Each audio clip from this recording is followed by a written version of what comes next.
Hi ಎಲ್ಲಾ big boss ಲವರ್ಸಿಗೆ ನನ್ನ ಕಡೆಯಿಂದ ಬಿಗ್ ಹಾಯ್. ಫಸ್ಟ್ ನಮ್ಮ ಗಿಲ್ಲಿ ನಟ ಅವರಿಗೆ ಹುಟ್ಟುಹಬ್ಬದ ಶುಭಾಶಯಗಳು. ನಿಜವಾಗ್ಲೂ ಕೂಡ ಗಿಲ್ಲಿ ನಟನ ಒಂದು ಈ ಹುಟ್ಟುಹಬ್ಬ ಏನಿದೆ ಇವತ್ತು ಬೆಳಿಗ್ಗೆಯಿಂದ ಸೋಷಿಯಲ್ ಮೀಡಿಯಾ ನಿಜವಾಗ್ಲೂ ಫುಲ್ಲು ಒಂಥರ ಬಾಂಬ್ ತರ ಸಿಡಿತಾ ಇದೆ ಅಂತಾನೆ ಹೇಳ್ಬೋದು. ಫುಲ್ ಟ್ರೆಂಡಿಂಗ್ ಅಲ್ಲಿ ಇದೆ ಅಂತಾನೆ ಹೇಳ್ಬೋದು. ಗಿಲ್ಲಿ ನಟ ಒಬ್ಬ ಸಾಧಾರಣ ಕಾಮಿಡಿಯನ್ ಆಗಿ ನಿಜವಾಗ್ಲೂ ಇಷ್ಟು ಫ್ಯಾನ್ಸ್ ಅನ್ನ ಸಂಪಾದನೆ ಮಾಡೋದ್ನ ಅನ್ಸ್ಬಿಡುತ್ತೆ. ಯಾಕೆಂತಂದ್ರೆ ಒಬ್ಬ ಬಿಗ್ ಸ್ಟಾರ್ ಇರುವಷ್ಟು ಸೆಲೆಬ್ರಿಟಿಗಳು ಅಂತ ನಮ್ಮ ದರ್ಶನ್ಗಳು ಏನ್ ನಮ್ಮ ಫ್ಯಾನ್ಸ್ಗಳನ್ನ ಕರೀತಾರೆ, ಸೇಮ್ ಅದೇ ರೀತಿ ನಮ್ಮ ಗಿಲ್ಲಿ ಅವರಿಗೆ ಅಷ್ಟು ದೊಡ್ಡ ಫ್ಯಾನ್ ಫಾಲೋಯಿಂಗ್ ಇದೆ. ನಿಜವಾಗ್ಲೂ ಬೆಳಿಗ್ಗೆಯಿಂದ ಓಕೆ ನಾನು ಬೆಳಿಗ್ಗೆನೆ ವಿಡಿಯೋ ಹಾಕ್ಬೇಕು ಅನ್ಕೊಂಡೆ, ಬಟ್ ನನಗೆ ಈ ಸೆಲೆಬ್ರೇಷನ್ ಅನ್ನ ನಾನು ನೋಡ್ಬೇಕು, ಅದು ಹೇಗಿದೆ ಅಂತ ನೋಡ್ಬೇಕು ಅಂತ ನನಗೆ ಆಸೆ ಇತ್ತು. ಖಂಡಿತವಾಗ್ಲೂ ಹೇಳ್ತಾ ಇದ್ದೀನಲ್ವಾ, ಗಿಲ್ಲಿ ಫ್ಯಾನ್ಸ್ ವಾವ್ ಸೂಪರ್. ಅದು ಗಿಲ್ಲಿ ಫ್ಯಾನ್ಸ್ ಆಗಿರ್ಬೋದು, GK ಫ್ಯಾನ್ಸ್ ಆಗಿರ್ಬೋದು, ಆಯ್ತಾ, ಇಬ್ಬರಿಗೂ ಕೂಡ ಹ್ಯಾಟ್ಸ್ ಆಫ್ ಅಂತ ಹೇಳ್ತೀನಿ. ಯಾಕೆಂದ್ರೆ ಬೆಳಿಗ್ಗೆಯಿಂದ ಇಲ್ಲಿ ತನಕ ಅದು ಇನ್ಸ್ಟಾಗ್ರಾಮ್ ಆಗಿರ್ಬೋದು, ಟ್ವಿಟ್ಟರ್ ಆಗಿರ್ಬೋದು, ಯೂಟ್ಯೂಬ್ ಆಗಿರ್ಬೋದು, ಎಲ್ಲಾ ಕಡೆ ಗಿಲ್ಲಿಯದ್ದೇ ಮಾತು, ಗಿಲ್ಲಿಯದ್ದೇ ಫೋಟೋ ವಿಡಿಯೋಗಳು ಒಳ್ಳೆ ಹೆಂಗ್ ಗೊತ್ತಾ ಟ್ರೆಂಡಿಂಗ್ ಅಲ್ಲಿ ಓಡ್ತಾ ಇದ್ದಾವೆ. ಎಲ್ಲರೂ ಕೂಡ ಆಶ್ಚರ್ಯ ಪಡುವ ರೀತಿ ಗಿಲ್ಲಿ ಬೆಳೆದು ನಿಂತ ಅಂತ ಎಲ್ಲರೂ ಆಶ್ಚರ್ಯ ಪಟ್ಕೊಂತ ಇದ್ದಾರೆ. ಯಾಕೆಂದ್ರೆ ಯಾವುದೋ ಒಂದು ಟೀ ಶರ್ಟು, ಯಾವುದೋ ಒಂದು ಪ್ಯಾಂಟು, ಯಾವುದೋ ಒಂದು ಚಪ್ಪಲ್ ಹಾಕೊಂಡು ಅಡ್ಡಾಡ್ಕೊಂಡಿದ್ದಂತಹ ನಮ್ಮ ಗಿಲ್ಲಿ ನಟ ಬೆಂಗಳೂರಿಗೆ ಬಂದು ಎಲ್ಲೋ ಯಾರ್ಯಾರ್ದೋ ಮನೇಲಿ ಉಳ್ಕೊಂಡು ಊಟ ಇಲ್ಲದೆ ಶೂಟಿಂಗ್ ಬಂದ್ಕೊಂಡು ಆಯ್ತಾ ಏನೇನೋ ಆಯ್ತಾ ಅವನ ಕಷ್ಟಗಳನ್ನ ಪಟ್ಟು ಇವತ್ತು ಅವನಿಗೋಸ್ಕರವಾಗಿ 7-8 ಜನ ಬೌನ್ಸರ್ಗಳು ರೆಡಿಯಾಗಿರ್ತಾರೆ. ಅವ್ನು ಎಲ್ಲಿ ಹೋದ್ರು ಕೂಡ ಅವನನ್ನ ಕರ್ಕೊಂಡು ಹೋಗಕ್ಕೆ ಅಕ್ಕಪಕ್ಕ ಬೌನ್ಸರ್ಗಳು ಇರ್ತಾರೆ. ಅಂದ್ರೆ ಅಷ್ಟು ನೂಕು ನುಗ್ಲಾಗುತ್ತೆ. ಅವ್ನು ನೋಡಕ್ಕೆ ಫ್ಯಾನ್ಸ್ಗಳು ಅಷ್ಟು ಮುಗಿ ಬೀಳ್ತಾರೆ. ಇಂತಹ ಒಂದು ಬೆಳವಣಿಗೆ ನಿಜವಾಗ್ಲೂ ಗ್ರೇಟ್ ಅಂತೀನಿ ನಾನು. ಓಕೆ, ಇದ್ರ ಬಗ್ಗೆ ಹೇಳತ್ತಿಗೆ ನಾನು ಬೆಳಿಗ್ಗೆಯಿಂದ ನೋಡಿದಂತ ಅಷ್ಟು ವಿಷಯಗಳನ್ನು ನಾನು ನಿಮಗೆ ಹೇಳ್ತಾ ಬರ್ತೀನಿ. ವಿಡಿಯೋ ಸ್ವಲ್ಪ ಲೆಂತ್ ಇರುತ್ತೆ, ಕೊನೆ ತನಕ ನೋಡಿ. ಗಿಲ್ಲಿಯ ಫ್ಯಾನ್ಸ್ಗಳು ನಿಜವಾಗ್ಲೂ ಕೂಡ ಗಿಲ್ಲಿಯವರಿಗೆ ಅವರ ಹುಟ್ಟು ಹಬ್ಬನ ಹಬ್ಬ ಮಾಡೋದ್ ರೀತಿ ಮಾಡ್ತಾ ಇದ್ದಾರೆ. ಹಬ್ಬ ಮಾಡೋದ್ ರೀತಿ ನಿಜವಾಗ್ಲೂ ಗಿಲ್ಲಿಯವರೇ ಹೇಳ್ತಾರೆ, ನಾನು 27-28 ವಯಸ್ಸಾಗಿದೆ ನನಗೆ. ನಾನು ಈ 28 ವರ್ಷದ ಜರ್ನಿಯಲ್ಲಿ ನಾನು ಯಾವತ್ತು ಈ ರೀತಿಯ ಒಂದು ಬರ್ತ್ಡೇ ನಾನು ನೋಡಿರ್ಲಿಲ್ಲ, ಈ ರೀತಿಯ ಒಂದು ಬರ್ತ್ಡೇ ಸೆಲೆಬ್ರೇಷನ್ ನಾನು ಮಾಡೇ ಇಲ್ಲ ನಾನು. ಬಟ್ ಇದು ನನಗೊಂದು ನಿಜವಾಗ್ಲೂ ದೇವ್ರು ಕೊಟ್ಟ ಗಿಫ್ಟು. ಅಂದ್ರೆ ನಮ್ಮ ಗಿಲ್ಲಿಯವರ ಮನೆಗೆ ಫ್ಯಾನ್ಸ್ಗಳು ಹೋಗಿ ಕೇಕ್ ಕಟ್ ಮಾಡಿಸ್ತಾ ಇರ್ಬೋದು, ಅವ್ರಿಗೆ ಸನ್ಮಾನ ಮಾಡ್ತಿರ್ಬೋದು. ನಿಜವಾಗ್ಲೂ ಕೂಡ ಬೆಳಿಗ್ಗೆಯಿಂದನೂ ನಡೀತಾ ಇದೆ, ಬೆಳಿಗ್ಗೆಯಿಂದನೂ. ಅದರ ಒಟ್ಟಿಗೆ ನಮ್ಮ ಗಿಲ್ಲಿ ನಟ ಅವರ ಫಸ್ಟ್ ಮೂವಿಯ ಮುಹೂರ್ತ ತುಂಬಾನೇ ಚೆನ್ನಾಗಿ ನಡೀತು. ಇದ್ರ ಬಗ್ಗೆ ಹೇಳ್ಬೇಕು ಅಂದ್ರೆ ನಿಜವಾಗ್ಲೂ ನಮ್ಮ ಗಿಲ್ಲಿ ಅವರು ಒಂದು ಬ್ಲಾಕ್ ತಾರ್ ಕಾರಲ್ಲಿ ಬರ್ತಾರೆ. ಅವ್ರನ್ನ ನೋಡಕ್ಕೆ ಫ್ಯಾನ್ಸ್ಗಳು, ಗಿಲ್ಲಿ ಅವರೊಟ್ಟಿಗೆ ಬೌನ್ಸರ್ಗಳು. ಗಿಲ್ಲಿ ಒಂದು ಯೆಲ್ಲೋ ಕಲರ್ ಶರ್ಟ್ ಅಲ್ಲಿ ತುಂಬಾನೇ ಚೆನ್ನಾಗಿ ಒಂದು ಸಿಂಪಲ್ ಆಗಿ ರೆಡಿಯಾಗಿ ಬಂದ್ರು. ಬಟ್ ಅವ್ರ ಲುಕ್ ಏನಿದೆ, ಆ ದಾಡಿ, ಆ ಹೇರ್ ಸ್ಟೈಲು, ನಿಜವಾಗ್ಲೂ ಒಂದು ಹೀರೋ ಕಳೆ ಗಿಲ್ಲಿಯಲ್ಲಿ ಕಾಣಿಸ್ತಾ ಇದೆ ಅಂತಾನೆ ಹೇಳ್ಬೋದು. ನಮ್ಮ ಗಿಲ್ಲಿ ಅವರ ಮೊದಲನೆಯ ಮೂವಿಗೆ ನಿಜವಾಗ್ಲೂ ಕೂಡ ತುಂಬಾ ಜನ ವಿಶ್ ಮಾಡಿದ್ರು. ಅದರೊಟ್ಟಿಗೆ ನಮ್ಮ ಗಿಲ್ಲಿ ಅವರ ಮೂವಿಗೆ ಮೊದಲು ಆಯ್ತಾ ಕ್ಲಾಪ್ ಮಾಡಿದ್ಯಾರು ಅಂದ್ರೆ ನಿಮ್ಮೆಲ್ಲರ ರವಿ ಮಾಮ. ಕನ್ನಡ ಚಿತ್ರರಂಗದಲ್ಲಿ ನಿಜವಾಗ್ಲೂ ಪ್ರೇಮ ಕವಿ ಅಂತಾನೆ ಹೆಸರು ತಗೊಂಡಿರುವಂತಹ ನಮ್ಮ ಕ್ರೇಜಿ ಸ್ಟಾರ್ ರವಿಚಂದ್ರ ಅವರು ನಮ್ಮ ಗಿಲ್ಲಿ ನಟ ಅವರ ಮೂವಿಗೆ ಫಸ್ಟ್ ಕ್ಲಾಪ್ ಮಾಡಿದ್ರು. ಅದರೊಟ್ಟಿಗೆ ನಿಜವಾಗ್ಲೂ ಕೂಡ ಗಿಲ್ಲಿಯೇ ಬಾಯಿ ಬಿಟ್ಟು ಹೇಳಿದ್ರು, ಅದು ನನಗೆ ಖುಷಿ ಆಯ್ತು. ನನ್ನ ಫ್ಯಾನ್ಸ್ ಅಂದ್ರೆ ಅದೇನ್ ಗಿಲ್ಲಿ ಫ್ಯಾನ್ಸ್ ಆಗಿರ್ಬೋದು, GK ಫ್ಯಾನ್ಸ್ ಆಗಿರ್ಬೋದು, ನನ್ನನ್ನ ಯಾವ ಹೆಸರಿನಿಂದ ಕರಿತಾ ಇದ್ರು ಆ ಹೆಸರೇ ಇವತ್ತು ಫಿಲ್ಮಿನ ನನ್ನ ಮೊದಲನೇ ಸಿನಿಮಾದ ಹೆಸರಾಗಿದೆ. ನನಗೆ ತುಂಬಾ ಖುಷಿ ಇದೆ ಅಂತ. ಅಂದ್ರೆ ಫ್ಯಾನ್ಸ್ಗಳೇ ಕೊಟ್ಟಂತಹ ಒಂದು ಬಿರುದು, ಫ್ಯಾನ್ಸ್ಗಳೇ ಇಟ್ಟಂತಹ ಒಂದು ಹೆಸರು ಈ ಪಳಾರ್ ಗಿಲ್ಲಿ ಅನ್ನೋದು. ಈ ಪಳಾರ್ ಗಿಲ್ಲಿ ಅನ್ನೋದು ನಿಜವಾಗ್ಲೂ ಪಳಾರ್ ಅಂದ್ರೆ ಏನ್ ಗೊತ್ತಾ, ಕಾಮನ್ ಆಗಿ ಹಳ್ಳಿ ಕಡೆ ಬಲ್ ನನ್ ಮಗ ಇದೆಯಾ ಕಣ ನೀನ್, ಸರಿಯಾದ ಪಳಾರ್ ನನ್ ಮಗ ನೀನು ಅಂದ್ರೆ, ಇವನ ಅಜ್ಜಿ ಇವನ್ ತುಂಬಾ ರೋಡಿ ನನ್ ಮಗ, ಹಿಂಗೆ ಒಂದು ಹಳ್ಳಿಯಲ್ಲಿ ಪಳಾರ್ ನನ್ ಮಗ, ಇವನ್ ದೊಡ್ಡ ಪಳಾರ, ಇವನ್ ದೊಡ್ಡ ಪಂಟ ಅಂದ್ರೆ ಅದೊಂದು ಲೋಕಲ್ ಆಗಿ ಕರೆಯುವಂತಹ ಒಂದು, ಅಂದ್ರೆ ತುಂಬಾನೇ ಆಕ್ಟಿವ್ ಆಗಿ, ತುಂಬಾನೇ ಜಬರ್ದಸ್ತಾಗಿ ಫನ್ ಗಿನ್ನು ಮಾಡ್ಕೊಂಡು ಒಂಚೂರು ಊರಾಗಿ ಅಡ್ಡಾಡ್ತಾ ಇರ್ತಾರ ನೋಡಿ. ಅಂದ್ರೆ ಗಣಪತಿ ಕೂರ್ಸೋದು, ದುರ್ಗೆ ಕೂರ್ಸೋದು, ಒಂಥರ ಗಲ್ಲಿಗಳಲ್ಲಿ ಶರ್ಟ್ ನ ಮೇಲೆ ಎತ್ಕೊಂಡು ಓಡಾಡ್ತಾ ಇರ್ತಾರೆ ನೋಡಿ. ಅಂತ ಅವ್ನ್ ದೊಡ್ಡ ಪಳಾರ್ ನನ್ ಮಗ ಅಂತಾರೆ. ಇದು ಹಳ್ಳಿಯಲ್ಲಿ ಸುಮ್ಮನೆ ಲೋಕಲ್ ಆಗಿ ಹೇಳುವಂತ ಭಾಷೆ ಇದು. ಇದನ್ನ ನಮ್ಮ ಗಿಲ್ಲಿಯವರ ಫ್ಯಾನ್ಸು ಅದನ್ನ ಪಳಾರ್ ಗಿಲ್ಲಿ ಅಂತ ಇವತ್ತು ಪಳಾರ್ ಗಿಲ್ಲಿಯ ಸಿನಿಮಾ ಪಳಾರ್ ಎಂಬ ಹೆಸರಿನಿಂದನೇ ನಿಜವಾಗೂ ಲಾಂಚ್ ಆಯ್ತು ಅಂತಾನೆ ಹೇಳ್ಬೋದು. ಗಿಲ್ಲಿ ಅದನ್ನ ಬಾಯ್ ಬಿಟ್ಟು ಕೂಡ ಹೇಳಿದ್ರು. ನನ್ನ ಫ್ಯಾನ್ಸ್ ಏನು ಗಿಲ್ಲಿ ಫ್ಯಾನ್ಸ್ ಮತ್ತು ನಮ್ಮ GK ಫ್ಯಾನ್ಸ್ ಯಾರಿದ್ದಾರೆ ಅವರು ಕರೆದಂತಹ ಒಂದು ಹೆಸರು ಇವತ್ತು ಒಂದು ಮೂವಿ ಆಗ್ತಾ ಇದೆ ಅಂತ. ಅದರ ಜೊತೆಗೆ ಪತ್ರಕರ್ತರ ಅಂದ್ರೆ ನಮ್ಮ ಮೀಡಿಯಾ ಮಿತ್ರರು ಕೇಳುವ ಪ್ರಶ್ನೆಗಳಿಗೆ ಒಂದೊಂದೇ ಆನ್ಸರ್ ಮಾಡ್ತಾರೆ ಗಿಲ್ಲಿ. ಅಂದ್ರೆ ಗಿಲ್ಲಿ ಹೇಳುವ ಪ್ರಕಾರ ಸಿನಿಮಾಗೆ ತಗೊಂಡಿರುವ ಸಂಭಾವನೆ ಏನು 1.5 ಕೋಟಿ ಅಂತ ಹೇಳ್ತಾ ಇದೀವಲ್ಲ, ಅದು ಹೌದು, ನಿಜನೇ. ಅವರಿಗೆ ಒಂದು ಒಳ್ಳೆ ರೆಮ್ಯುನರೇಷನ್ ಸಿಕ್ಕಿದೆ ಗಿಲ್ಲಿ ಅವರಿಗೆ. ಅದೇ ರೀತಿ ಗಿಲ್ಲಿಯಲ್ಲಿ ನಾನು ಒಂದು ಮೆಚುರಿಟಿ ನೋಡಿದೆ. ಅಂದ್ರೆ ನಾನು ಬಿಗ್ ಬಾಸ್ ಅಲ್ಲಿ ನೋಡಿದಂತಹ ಗಿಲ್ಲಿಗೂ ಕೂಡ ಈಗ ನಾನು ಇವತ್ತು ಏನೋ ಆ ಒಂದು ಪ್ರೆಸ್ ಮೀಟ್ ಅಲ್ಲಿ ನೋಡಿದಂತಹ ಗಿಲ್ಲಿಗೂ ಕೂಡ ತುಂಬಾನೇ ವ್ಯತ್ಯಾಸ ಇದೆ. ತುಂಬಾನೇ ತುಂಬಾ ಹೆಂಗೆ ಹೇಳಿ ತುಂಬಾನೇ ವೆಲ್ ಬಿಹೇವ್ಡ್, ಮತ್ತೆ ಮಾತಾಡೋದು ಅಷ್ಟೇನೆ ತುಂಬಾನೇ ಡಿಗ್ನಿಫೈ ಆಗಿ ಮಾತಾಡ್ತಾರೆ. ತುಂಬಾನೇ ಎಲ್ಲ ಕೇಳಿಸ್ಕೊಂಡು ಮಾತಾಡ್ತಾ ಇದ್ದಾರೆ. ನಿಜವಾಗ್ಲೂ ಗಿಲ್ಲಿಗೆ ಆ ಹೀರೋ ಕಳೆ ಬಂತು ಅಂತಾನೆ ಹೇಳ್ಬೋದು. ನಿಜವಾಗ್ಲೂ ಗಿಲ್ಲಿನ ನೋಡ್ತಿದ್ರೆ ಒಂದು ಹೀರೋ ಲುಕ್ಕು ಅದ್ ನಮಗೆ ಕಣ್ಣಿಗೆ ಕಾಣಿಸ್ತಾ ಇದೆ. ಓಕೆ, ಇಲ್ಲಿ ಇನ್ನೊಂದೆರಡು ವಿಚಾರ ಹೇಳಲೇಬೇಕು ನಿಮಗೆ. ಗಿಲ್ಲಿ ಅವರ ಸಿನಿಮಾದಲ್ಲಿ ನಟಿ ಯಾರು ಏನು ಎತ್ತ ಅನ್ನೋದನ್ನು ನಮ್ಮ ಮೀಡಿಯಾ ಮಿತ್ರರು ಕೇಳಿದಾಗ ಇಲ್ಲಿ ಒಂದು ವಿಷಯನ ಅವ್ರಿಗೆ ಗೊತ್ತಿಲ್ದೇನೆ ಓಪನ್ ಸೀಕ್ರೆಟ್ ಹೊಡೆದ್ರು ಅಂತಾನೆ ಹೇಳ್ಬೋದು. ನಾನ್ ನೋಡ್ದಂಗೆ ಓಪನ್ ಸೀಕ್ರೆಟ್ ಆಗಿ ಹೇಳ್ಬಿಟ್ರು ಅವ್ರು. ಸೀಕ್ರೆಟ್ ಇನ್ನೇನು ಇಲ್ಲ.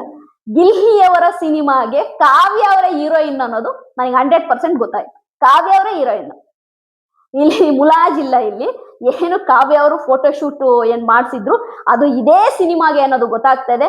ಅದರೊಟ್ಟಿಗೆ ನಮ್ಮ ಗಿಲ್ಲಿ ಅವರ ನಿರ್ದೇಶಕರ ಹೇಳುವ ರೀತಿ ಆಲ್ರೆಡಿ ಒಂದು ಇದು ಏನು ಫೋಟೋಸ್ ಮತ್ತೆ ಫೋಟೋಶೂಟ್ಸ್ ಎಲ್ಲ ಆಗಿದೆ.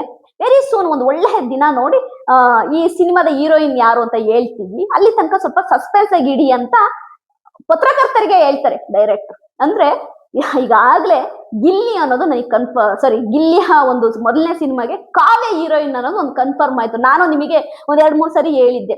ಅಂದ್ರೆ ಕಾವ್ಯ ಅವರು ಒಂದು ಹಾಫ್ ಸ್ಯಾರಿಲಿ ಒಂದು ಫೋಟೋ ಶೂಟ್ ಮಾಡಿಸ್ತಾರೆ ಒಂದು ಹಳ್ಳಿ ಸೊಗಡಲ್ಲಿ. ಮೋಸ್ಟ್ಲಿ ಯಾವ್ದೋ ಸಿನಿಮಾ ಮಾಡ್ತಿರ್ಬೋದು ಕಾವ್ಯ ಅವರು ಅಂತ. ಬಟ್ ನನಗೆ ಕನ್ಫರ್ಮ್ ಆಗಿದ್ದು ನಿಜವಾಗ್ಲೂ ಈಗ ನಮ್ಮ ಗಿಲ್ಲಿಯವರ ಸಿನಿಮಾದ ಅಂದ್ರೆ ಗಿಲ್ಲಿಯವರ ಮೊದಲನೇ ಸಿನಿಮಾದ ಹೀರೋಯಿನ್ ಕಾವ್ಯ ಅಂತ ಗೊತ್ತಾಗ್ತಿದೆ. ಯಾಕೆ ನಿರ್ದೇಶಕರು ಇದನ್ನ ಹೋಲ್ಡ್ ಮಾಡಿಟ್ಟಿದ್ದಾರೆ ಅಂತಂದ್ರೆ ಇದಕ್ಕೆ 108 ಕಾರಣಗಳಿದಾವೆ. ಏನಪ್ಪ ಕಾರಣಗಳು ಅಂದ್ರೆ, ಒಂದು ಈಗ ಸದ್ಯದಲ್ಲೇ ಇವಾಗ ಸಾಲಾಗಿ ಹಬ್ಬಗಳು ಬರ್ತವೆ. ನಿಮಗೆಲ್ಲರಿಗೂ ಗೊತ್ತು. ಇದು ನಮ್ಮ ವರಮಹಾಲಕ್ಷ್ಮಿ ಹಬ್ಬ ಬರ್ತಾ ಇದೆ. ಅದರೊಟ್ಟಿಗೆ ಗೌರಿ ಹಬ್ಬ ಬರ್ತಾ ಇದೆ.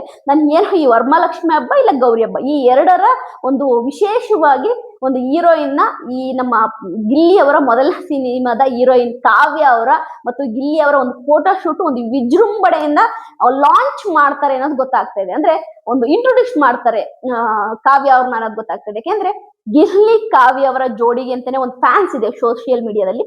ಹಾಗಾಗಿ ಒಂದು ಸ್ವಲ್ಪ ಡಿಫ್ರೆಂಟ್ ಆಗಿ ಪ್ಲಾನ್ ಮಾಡಿದ್ದಾರೆ ಅನ್ನೋದು ಗೊತ್ತಾಗ್ತಾ ಇದೆ. ಅದರೊಟ್ಟಿಗೆ ಇಲ್ಲಿ ಗಿಲ್ಲಿ ಅವರ ಯಶಸ್ಸನ್ನ ಬಯಸುವವರ ಸಂಖ್ಯೆ ಆಯ್ತಾ ಎಷ್ಟು ಜಾಸ್ತಿ ಇದೆಯೋ ಅದೇ ರೀತಿ ಇನ್ನೇನು ಒಳ್ಳೆ ಚಾನ್ಸ್ ಹೊಡೆದ್ನಲ್ಲ ಅನ್ನೋರು ಸಂಖ್ಯೆನೂ ತುಂಬಾನೇ ಇದೆ. ಅದರ ಒಟ್ಟಿಗೆ ಗಿಲ್ಲಿ ಅವರ ಮೊದಲನೇ ಸಿನಿಮಾ ಏನು KVN ಪ್ರೊಡಕ್ಷನ್ ಏನಿದೆ ಅದ್ರ ಬಗ್ಗೆ ಕೂಡ ನಮ್ ಗಿಲ್ಲಿ ಅವರು ಮಾತಾಡಿದ್ದಾರೆ. ನಾನು ಅದ್ರ ಬಗ್ಗೆ ನಿಮಗೆ ಹೇಳಿದ್ದೀನಿ. ಅಂದ್ರೆ KVN ಪ್ರೊಡಕ್ಷನ್ ಅಂದ್ರೆ ಗೊತ್ತಿಲ್ಲದವರೇ ಇಲ್ಲ ಇಂಡಿಯಾದಲ್ಲಿ. ಒಂದು KVN ಪ್ರೊಡಕ್ಷನ್ ಅಂದ್ರೆ ಆಯ್ತಾ ಅದು ಒಂದು ದೊಡ್ಡ ಮಟ್ಟದ ಸಿನಿಮಾಗಳನ್ನು ನಿರ್ಮಿಸುವಂತಹ ಒಂದು ಕಂಪ್ನಿ ಅನ್ನೋದು ಎಲ್ಲರಿಗೂ ಗೊತ್ತು. ಅದ್ರ ಬಗ್ಗೆ ನಮ್ಮ ಗಿಲ್ಲಿ ಅವರು ಹೇಳಿದ್ದಾರೆ. ಅದರೊಟ್ಟಿಗೆ ಈ ಸಿನಿಮಾದೊಟ್ಟಿಗೆ ಇನ್ನೂ 1-2-3 ಸಿನಿಮಾ ಲೈನ್ ಅಪ್ ಆಗಿದಾವೆ ಅನ್ನೋದು ಕೂಡ ಹೇಳ್ತಾ ಇದ್ದಾರೆ. ಅಂದ್ರೆ ಗಿಲ್ಲಿ ಅವ್ರಿಗೆ ಇದೊಂದೇ ಸಿನಿಮಾ ಇಲ್ಲ, ಇನ್ನೂ 1-2-3 ಸಿನಿಮಾ ಲೈನ್ ಅಪ್ ಆಗ್ತಾ ಇದಾವೆ. ಕತೆ ಕೇಳ್ತಾ ಇದ್ದೀನಿ, ಸ್ಟೋರಿ ಕೇಳ್ತಾ ಇದ್ದೀನಿ ಅನ್ನೋದನ್ನು ಹೇಳಿದ್ದಾರೆ. ಇದರೊಟ್ಟಿಗೆ ಈ ಸಿನಿಮಾದ ಮುಹೂರ್ತ ಏನಿದೆ ಅದೇ ರೀತಿಗೆ ನನಗೆ ಆ ಪೋಸ್ಟರ್ ಅಲ್ಲಿ ಕೆಲವೊಂದು ವಿಷಯಗಳು ನನಗೆ ತುಂಬಾ ಚೆನ್ನಾಗಿ ಅನಲೈಸ್ ಮಾಡಕ್ಕೆ ನನಗೆ ಗೊತ್ತಾಯ್ತು. ಯಾಕೆಂದ್ರೆ ಆಯ್ತಾ ಮನೆಗೂ LED ಬಲ್ಬ್ ವಿತರಣೆ ಆಯ್ತಾ, ಆಮೇಲೆ ಇದು ಎತ್ತದು ಮನೆಗೂ ನೆಲ್ಲಿ, ಆಮೇಲೆ ಒಳಚರಂಡಿ ವ್ಯವಸ್ಥೆ. ಈ ಹಳ್ಳಿಯಲ್ಲಿ ಗ್ರಾಮ ಪಂಚಾಯತಿ ಎಲೆಕ್ಷನ್ ನಿಲ್ತಾರೆ ಗೊತ್ತಾ. ಸೇಮ್ ನನಗೆ ನಮ್ಮ ಗಿಲ್ಲಿಯವರು ಮಾಡ್ತಿರುವ ಈ ಪಳಾರ್ ಮೂವಿದು ಒಂದು ನನಗೆ ಬರ್ತಾ ಇದೆ ತಲೆಗೆ. ಅಂದ್ರೆ ಗಿಲ್ಲಿ ಈ ಮೂವಿನ ತುಂಬಾ ಫನ್ ಆಗಿ ತಗೊಂಡು ಹೋಗ್ತಾರೆ ಅನ್ನೋದು ಗೊತ್ತಾಗ್ತಿದೆ. ಅಂದ್ರೆ ಒಬ್ಬ ಊರಿನ ಗ್ರಾಮ ಪಂಚಾಯತಿ ಅಧ್ಯಕ್ಷನಾಗೋ, ಇಲ್ಲ ಎಲೆಕ್ಷನ್ ನಿಲ್ಲೋದು, ಇಲ್ಲ ಕಿರಾತಕ ಮೂವಿ ತರ ಊರಲ್ಲಿ ತುಂಬಾ ಗತ್ತಾಗಿ ಅಡ್ಡಾಡೋದು, ಒಂಥರ ನಮಗೆ ಹಳ್ಳಿ ಸೊಗಡಿನ ಒಂದು ಲವ್ ಸ್ಟೋರಿ, ಅದರ ಜೊತೆಗೆ ಫನ್ ಬಿದ್ದು ನಗೋ ಅಂತ ಒಂದು ಮೂವಿ ಅನ್ನೋದು ನನಗೆ ಗೊತ್ತಾಗ್ತಾ ಇದೆ. ಯಾಕೆಂದ್ರೆ ನನ್ಗೆ ಶರಣ್ ಇದಾರಲ್ವಾ, ಶ್ರುತಿ ಅವರ ಬ್ರದರ್ ಶರಣ್ ಅವ್ರ ಒಂದು ಮೂವಿ ಮಾಡಿದ್ದು, ತಮಿಳ್ ಡಬ್ಬಿನ್ ಮೂವಿ ಆಯ್ತಾ, ಅಧ್ಯಕ್ಷ ಅಂತ ಕಾಣತ್ತೆ, ಅಧ್ಯಕ್ಷ. ಅದ್ರಲ್ಲಿ ಚಿಕ್ಕಣ್ಣ ಮತ್ತು ಶರಣ್ ಅವ್ರದ್ದು ಒಂದು ಕಾಮಿಡಿ ಇತ್ತು ನೋಡಿ. ಸೇಮ್ ಆ ತರ ಈ ಮೂವಿ ಕೂಡ ಲವ್, ಎಂಟರ್ಟೈನ್ಮೆಂಟ್, ಕಾಮಿಡಿ ಮೂರು ಕೂಡಿರುತ್ತೆ. ನಿಜವಾಗ್ಲೂ ಪ್ರೇಕ್ಷಕರಿಗಂತೂ ತುಂಬಾನೇ ಇಷ್ಟ ಆಗುತ್ತೆ. ಅದರ ಒಟ್ಟಿಗೆ ಪ್ಯಾನ್ ಇಂಡಿಯಾ ಕೇಳಿದೀನಿ ನಾನು ಆಯ್ತಾ. ಪ್ಯಾನ್ ಕರ್ನಾಟಕ ಇದೆಯಲ್ಲ, ನಿಜವಾಗ್ಲೂ ಇದು ಕೇಳ್ತಿದ್ದಂಕನೆ ಇದೆಲ್ಲ ಐಡಿಯಾ ಗಿಲ್ಲಿಗ್ ಮಾತ್ರ ಬರೋದು, ಬೇರೆ ಯಾರಿಗೂ ಬರಲ್ಲ ಇದು. ಅಂದ್ರೆ ಪ್ಯಾನ್ ಇಂಡಿಯಾ ಮಾಡೋದು ಬೇರೆ, ಕರ್ನಾಟಕದಲ್ಲೇ ಪ್ಯಾನ್ ಕರ್ನಾಟಕ ಮಾಡೋದಿದೆಯಲ್ಲ ಅದಕ್ಕೂ ಮೀಟ್ರ್ ಬೇಕು, ಮೀಟ್ರು. ನಿಜವಾಗ್ಲೂ ಗಿಲ್ಲಿ ಏನೇ ಮಾಡಿದ್ರು ಕೂಡ ವೆರೈಟಿಯಾಗಿ ಮಾಡ್ತಾನೆ ಅನ್ನೋದಕ್ಕೆ ಇದೊಂದು ಪ್ಯಾನ್ ಕರ್ನಾಟಕ ಸಿನಿಮಾ ಅಂತ ಅವರು ಲಾಂಚ್ ಮಾಡ್ತಿದಾರಲ್ವ, ಅದು ನಿಜವಾಗ್ಲೂ ನನಗೆ ಖುಷಿ ಆಯ್ತು. ಅದರೊಟ್ಟಿಗೆ ಇಲ್ಲಿ ಕೆಲವಷ್ಟು ವಿಷಯಗಳನ್ನ ನಾನು ನಿಮಗೆ ಹೇಳ್ಬೇಕು. 11 ಸೀಸನ್ ಅಲ್ಲೂ ಕೂಡ ವಿನ್ನರ್ಸ್ಗಳು ಆಗಿದ್ದಾರೆ, ಬಿಗ್ ಬಾಸ್ ನ ವಿನ್ ಆಗಿದ್ದಾರೆ. ಬಟ್ 11 ಸೀಸನ್ ಅಲ್ಲಿ ವಿನ್ ಆಗಿರುವಂತವರಿಗೆ ಯಾರಿಗೂ ಕೂಡ ಅಂತ ಅಪರ್ಚುನಿಟಿಗಳು ಸಿಕ್ಕಿಲ್ಲ ಆಯ್ತಾ. ಬಿಡಿ, ಶ್ರುತಿ ಮೇಡಮ್ ಅವರು ಅವ್ರು ಮೊದಲಿನಿಂದನೂ ಇಂಡಸ್ಟ್ರಿ ಇದ್ದಾರೆ, ಅವರು ಯಥಾಸ್ಥಿತಿ ಅವರು ಸಿನಿಮಾ ಶೋಗಳು ಮಾಡ್ಕೊಂಡಿದ್ದಾರೆ. ಅದನ್ನ ಬಿಟ್ರೆ ನಮ್ಮ ವಿಜಯ ರಾಘವೇಂದ್ರ ಅವ್ರಿಗೂ ಏನೋ ಬಿಗ್ ಬಾಸ್ ನಂತರ ಅಂತ ಯಶಸ್ಸು ಸಿಗಲಿಲ್ಲ ಅವರಿಗೆ. ಅದರೊಟ್ಟಿಗೆ ಅಕುಲ್ ಬಾಲಾಜಿ ಆಗಿರ್ಬೋದು, ಅದೇ ರೀತಿ ತುಂಬಾ ಮಾಡ್ರನ್ ರೈತ ಆಗಿರ್ಬೋದು, ಆಮೇಲೆ ತುಂಬಾ ಜನ ಇದ್ದಾರೆ ಆಯ್ತಾ. ಕೆಲವರೆಲ್ಲ ಮೂವಿ ಮಾಡಿ ಅದ್ ಯಾವ್ದು ಓಡ್ದೇನೆ ಮತ್ತೊಂದು ಯಾರು ಅಂದ್ರೆ, ಒಂದು ಮೂವಿ ಒಂದು ಒಳ್ಳೆ ಪ್ರೊಡಕ್ಷನ್ ನಲ್ಲಿ ಬರೋಕ್ಕೂ ಪುಣ್ಯ ಮಾಡ್ಬೇಕು ಅಂತ ನಾನು ಯಾಕೆ ಹೇಳ್ತೀನಿ ಅಂದ್ರೆ, ಸಿನಿಮಾಗೆ ಕತೆ ಎಷ್ಟು ಮುಖ್ಯವೋ ಪ್ರೊಡಕ್ಷನ್ ಅಷ್ಟೇ ಮುಖ್ಯ. ಯಾಕೆಂದ್ರೆ ಒಂದು ಸಿನಿಮಾ ಮಾಡ್ಬಿಡ್ಬೋದು, ಅದನ್ನ ಡಿಸ್ಟ್ರಿಬ್ಯೂಟ್ ಮಾಡಿ ಅದನ್ನ ಥಿಯೇಟರ್ ತಗೊಂಡೋಗೋ ಕೆಪಾಸಿಟಿ ಆ ಪ್ರೊಡಕ್ಷನ್ ಕಂಪ್ನಿಗೆ ಇರ್ಬೇಕು. ಇದನ್ನ ನಮ್ಮ ದರ್ಶನ್ ಸರ್ ಅವರು ತುಂಬಾ ಸರಿ ಹೇಳ್ತಾರೆ. ನೀವು ಸಿನಿಮಾಗಳನ್ನ ಯಾರ್ಯಾರ ಹತ್ರನೋ ಪ್ರೊಡ್ಯೂಸ್ ಮಾಡ್ತಾರೆ ಅಂತ ಹೋಗ್ತೀರಾ, ಆಕ್ಟ್ ಮಾಡ್ತೀರಾ, ಕೊನೆಗೆ ಆ ಪ್ರೊಡ್ಯೂಸರಿಗೆ ಗಾಂಧಿನಗರದಲ್ಲಿ ಸಿನಿಮಾ ತಂದು ಡಿಸ್ಟ್ರಿಬ್ಯೂಟ್ ಮಾಡಿ ಥಿಯೇಟ್ರಿಗೆ ತಗೊಂಡ್ ಬಂದು ಹಾಕೋ ಕೆಪಾಸಿಟಿ ಇರಲ್ಲ. ಕೊನೆಗೆ ಆ ಸಿನಿಮಾ ಒಳ್ಳೆ ಕತೆ ಇದ್ರು ಕೂಡ ಕೊನೆ ಫ್ಲಾಪ್ ಆಗಿ ಹೋಗುತ್ತೆ. ಕಾರಣ ಗಾಂಧಿನಗರದಲ್ಲಿ ತಾಕತ್ ಬೇಕು, ಪ್ರೊಡ್ಯೂಸರ್ ತಾಕತ್ ಬೇಕು. ಪ್ರೊಡ್ಯೂಸರ್ ಗಾಂಧಿನಗರದಲ್ಲಿ ನಿಂತು ಪ್ರೊಡ್ಯೂಸ್ ಮಾಡಿ ಸಿನಿಮಾನ ಥಿಯೇಟ್ರಿಗೆ ತರಬೇಕು, ಗೊತ್ತಾ. ಅದಕ್ಕೆ ಹೇಳೋದು, ಒಂದು ಸಿನಿಮಾ ಮಾಡ್ಬೇಕು ಅಂದ್ರೆ ಒಂದು ಒಳ್ಳೆ ಪ್ರೊಡಕ್ಷನ್ ಬೇಕು. ಒಂದು ಒಳ್ಳೆ ಪ್ರೊಡಕ್ಷನ್ ಸಿನಿಮಾ ಮಾಡಿದ್ರು ಮಾತ್ರ ನೀವು ಅದನ್ನ ಥಿಯೇಟರ್ ತನಕ ತರಕ್ ಸಾಧ್ಯ. ಅದು ಗಿಲ್ಲಿಗೆ ಒಂಥರ ಬ್ಲೆಸ್ ಅಂತಾನೆ ಹೇಳ್ಬೇಕು. ಬ್ಲೆಸ್ ಅಂತ ಹೇಳೋಕ್ಕಿಂತನೂ ಗಿಲ್ಲಿಯ ಒಂದು ಕಷ್ಟಕ್ಕೆ ಒಂದು ಪ್ರತಿಫಲ ಸಿಕ್ಕಿದೆ ಅಂತಾನೆ ಹೇಳ್ಬೇಕು. ಇದರೊಟ್ಟಿಗೆ ನಾನು ಇನ್ನೊಂದು ವಿಷಯ ಹೇಳ್ಬೇಕು. ಗಿಲ್ಲಿಯವರ ಬ್ರದರ್, ಅವ್ರ ಅಣ್ಣ ತಮ್ಮದಿರು ಚೆನ್ನಾಗಿರೋದು ತುಂಬಾ ರೇರು. ಬಟ್ ಗಿಲ್ಲಿ ಮತ್ತು ಗಿಲ್ಲಿಯವರ ಅಣ್ಣನ ನೋಡಿದ್ರೆ ನಂಗೆ ಭಾರಿ ಖುಷಿ ಆಗುತ್ತೆ. ಆ ಪಾಪ ಆ ಹುಡುಗ ಬಿಗ್ ಬಾಸ್ ನಾನು ಅವಾಗಿಂದನೂ ನೋಡಿದೀನಿ. ಬಿಗ್ ಬಾಸ್ ಸಮಯದಿಂದ ಇಲ್ಲಿ ತನಕನೂ ಕೂಡ ನನ್ನ ತಮ್ಮ ಚೆನ್ನಾಗಿರ್ಬೇಕು, ನನ್ನ ತಮ್ಮ ಏನೋ ಮಾಡ್ಬೇಕು ಅಂತ ದೂರದಿಂದ ನಿಂತ್ಕೊಂಡು ಸಪೋರ್ಟ್ ಮಾಡೋ ಅಂತ ಹುಡುಗನ್ ಮನ್ಸಿದೆಯಲ್ಲ, ದೇವ್ರು ಒಳ್ಳೇದ್ ಮಾಡ್ಲಿ. ಅದಕ್ಕೆ ಹೇಳೋದು, ಕುಟುಂಬ ಅಂದ್ರೇನೆ ಹಂಗೆ, ಒಬ್ರಿಗೊಬ್ರು ಸಪೋರ್ಟ್ ಮಾಡ್ಬೇಕು. ಗಿಲ್ಲಿಯ ಬ್ರದರ್ ಬಗ್ಗೆನೂ ಹೇಳ್ಬೇಕು ಅನಿಸ್ತು, ನಾನು ಹೇಳ್ದೆ, ನನ್ಗೆ ಇಷ್ಟ ಆಯ್ತು ನನಗೆ. ಓಕೆ, ಅದೇ ರೀತಿ ಗಿಲ್ಲಿಯವರ ಈ ಯಶಸ್ಸು ಏನಿದೆ ಇದು ರಾತ್ರಿ ಬಂದಿದ್ದಲ್ಲ ಗಿಲ್ಲಿಗೆ. ಗಿಲ್ಲಿಯ ಪ್ರಯತ್ನ ಕೂಡ ತುಂಬಾನೇ ಇದೆ. ಯಾಕೆಂದ್ರೆ ನಮ್ಮ ರಿಜಿಸ್ಟರ್ ರವಿಚಂದ್ರ ಸರ್ ಅಂತವ್ರು ಬಂದು ಗಿಲ್ಲಿಗೆ ಒಂದು ಕ್ಲಾಪ್ ಮಾಡಿ ಒಳ್ಳೇದಾಗ್ಲಿ ಹುಡುಗ ಅಂತ ಹೇಳ್ತಾರೆ ಅಂದ್ರೆ, ಅವನು ಗಿಲ್ಲಿ ನಿಜವಾಗ್ಲೂ ಕೂಡ ಅವನು ಎಲ್ಲಾರನ್ನು ಸಂಪಾದನೆ ಮಾಡಿದ್ದಾನೆ. ಅದರ ಒಟ್ಟಿಗೆ ಅವನಿಗೆ ನಿಜವಾಗ್ಲೂ ಎಲ್ಲ ಕೈಯೊಡ್ ಬರ್ತಿದೆ ಅಂತಾನೆ ಹೇಳ್ಬೋದು. ಇದರೊಟ್ಟಿಗೆ ನಾನು ಇವತ್ತಿನ ಬೆಳವಣಿಗೆ ನೋಡಿದ್ರೆ, ಗಿಲ್ಲಿ ಬಂದಂತ ಸ್ಟೈಲು, ವಾಕಿಂಗ್ ಸ್ಟೈಲು, ಅದ ಮಾತಾಡಿದ ರೀತಿ ಎಲ್ಲವನ್ನು ನೋಡಿದ್ರೆ ನನಗೆ ಗಿಲ್ಲಿಯಲ್ಲಿ ನೆಕ್ಸ್ಟ್ ಒಬ್ಬ ಯಶ್ ತರ ಒಬ್ಬ ಸ್ಟಾರ್ ಕಾಣ್ತಾ ಇದ್ದಾನೆ. ಯಶ್ ತರ ಇವನ್ ಏನೋ ಆಗ್ತಾನೆ ಗುರು ಅನಿಸ್ತಾ ಇದೆ ನನಗೆ. ಯಾಕೆಂದ್ರೆ ಸೈಲೆನ್ಸ್ ಇದೆಯಲ್ಲ, ಆ ಸೈಲೆನ್ಸ್ ಅಲ್ಲೇನೆ ಎಲ್ಲ ಉತ್ತರ ಕೊಟ್ಟ ಗಿಲ್ಲಿ. ಯಾರಾದ್ರೂ ಅಬ್ಸರ್ವ್ ಮಾಡಿದ್ರೆ ಗಿಲ್ಲಿಯ ಸೈಲೆನ್ಸ್ ಅಲ್ಲೇ ಅವ್ನು ತುಂಬಾ ಉತ್ತರ ಕೊಟ್ಟ. ಅದನ್ನ ಅರ್ಥ ಮಾಡ್ಕೊಳಕ್ ನಿಮಗೆ ಗೊತ್ತಿದೆಯಲ್ವಾ? ನನಗೆ ಗೊತ್ತಿದೆ. ಅಂದ್ರೆ ಮಾತಾಡ್ದೇನೆ ಆ ಸೈಲೆನ್ಸು, ಆ ಬಾಡಿ ಲ್ಯಾಂಗ್ವೇಜ್ ಅಲ್ಲಿ ಬರ್ತೀನಿ ಗುರು, ಸೂಪರ್ ಆಗಿ ಎಂಟ್ರಿ ಕೊಡ್ತೀನಿ ಗುರು ಅನ್ನಂಗಿತ್ತು. ಸರಿಯಾ? ಅದ್ರೊಟ್ಟಿಗೆ ಗಿಲ್ಲಿಯವರಿಗೆ ಯಾರ್ಯಾರೆಲ್ಲ ವಿಶ್ ಮಾಡಿದ್ರು ಅದೆಲ್ಲರಿಗೂ ನಾನು ಥ್ಯಾಂಕ್ ಯು ಹೇಳ್ತೀನಿ. ಅದ್ರೊಟ್ಟಿಗೆ ಗಿಲ್ಲಿ ಫ್ಯಾನ್ಸ್ ಮತ್ತು GK ಫ್ಯಾನ್ಸ್, ವಾವ್, ಯಾವ್ದ್ಯಾವ್ದೋ ಊರಲ್ಲಿ ಇರೋರು ಗಿಲ್ಲಿ ಮನೆ ತನಕ ಹೋಗಿ ಗಿಲ್ಲಿಗೆ ಆಯ್ತಾ ಸನ್ಮಾನ ಮಾಡಿ ಕೇಕ್ ಕಟ್ ಮಾಡ್ಸೋದು ಆಯ್ತಾ, ಎಲ್ಲಿ ನೋಡಿದ್ರು ಬ್ಯಾನರ್ಗಳು ಆಯ್ತಾ, ಇದೆಲ್ಲ ನೋಡ್ತಾ ಇದ್ರೆ ಒಬ್ಬ ಬಿಗ್ ಬಾಸ್ ಅಲ್ಲಿ ಇದೇ ಫಸ್ಟ್ ಒಬ್ಬ ಬಿಗ್ ಬಾಸ್ ವಿನ್ನರ್ಗೆ ಈ ತರ ಒಂದು ಸೆಲೆಬ್ರೇಷನ್ ಸಿಗ್ತಿರೋದು. ಖಂಡಿತವಾಗ್ಲು ಈ ಒಂದು ಗಿಲ್ಲಿಯ ದಾಖಲೆನ ಇನ್ಯಾವ ಸೀಸನ್ ನಲ್ಲೂ ಕೂಡ ಮುರಿಯಕ್ಕಾಗಲ್ಲ ಅಂತೀನಿ. ಇನ್ನ ಗಿಲ್ಲಿ ಮಾಡಿದಂತಹ ಈ ಒಂದು ಹೈಪ್ ಏನಿದೆ ಇನ್ಯಾವ ಸೀಸನ್ ಅಲ್ಲೂ ಕ್ರಿಯೇಟ್ ಮಾಡಕ್ಕಾಗಲ್ಲ ಅಂತೀನಿ. ಯಾಕೆಂದ್ರೆ ನೀವು ಯೋಚನೆ ಮಾಡಿ, ಒಬ್ಬ 50,000 ರೂಪಾಯಿಗಳಿಗೆ ಶೋ ಮಾಡ್ತಿದ್ದವನು ಗಿಲ್ಲಿ, 50,000 ರೂಪಾಯಿಗಳಿಗೆ ಪ್ರೋಗ್ರಾಮ್ ಮಾಡ್ತಿದ್ದವನು ಗಿಲ್ಲಿ. ಇದನ್ನ ಯಾರೊಬ್ರು ಮೊನ್ನೆ ಯಾರೋ ಇಂಟ್ರೋ ಹೇಳಿದ್ರು 50,000 ರೂಪಾಯಿಗೆ.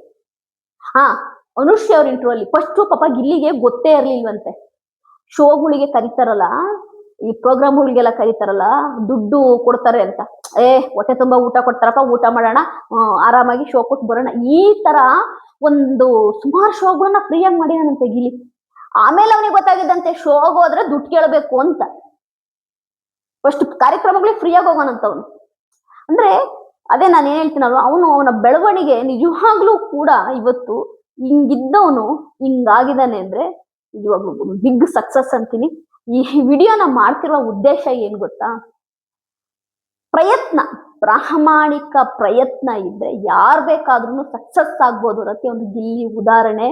ಎಲ್ಲಾ ಮಕ್ಳಿಗೂ ಹೇಳೋದಷ್ಟೇನೆ ನಾನು, ಯಾರ್ಯಾರಿದ್ದೀರಾ, ಯಾರ್ಯಾರು ಈ ವಿಡಿಯೋ ನೋಡ್ತಿದ್ದೀರಾ ಎಲ್ಲರಿಗೂ ನಾನು ಹೇಳೋದಷ್ಟೇ, ನಿಮಗೆ ಬಂದಂತಹ ಒಂದು ಯಾವುದೇ ಕೆಲಸ ಆಗಲಿ ಏನೇ ಆಗ್ಲಿ ಅದನ್ನ ಪ್ರಾಮಾಣಿಕವಾಗಿ ಮಾಡೋದ್ ಕಲೀರಿ. ನೀವೇನೋ ಒಂದು ಆಗ್ಬೇಕು ಅಂತಿದ್ದೀರಾ, ನಿಮ್ ಗೋಲು ಅದ್ರ ಕಡೆ ಇರ್ಲಿ, ಖಂಡಿತ ಒಂದಿನ ಸಕ್ಸಸ್ ಆಗ್ತೀರಾ. ನನ್ನ ವಿಡಿಯೋ ನಿಮಗೆ ಇಷ್ಟ ಆದ್ರೆ ಲೈಕ್ ಮಾಡಿ, ಸಬ್ಸ್ಕ್ರೈಬ್ ಮಾಡಿ. ಬಾಯ್.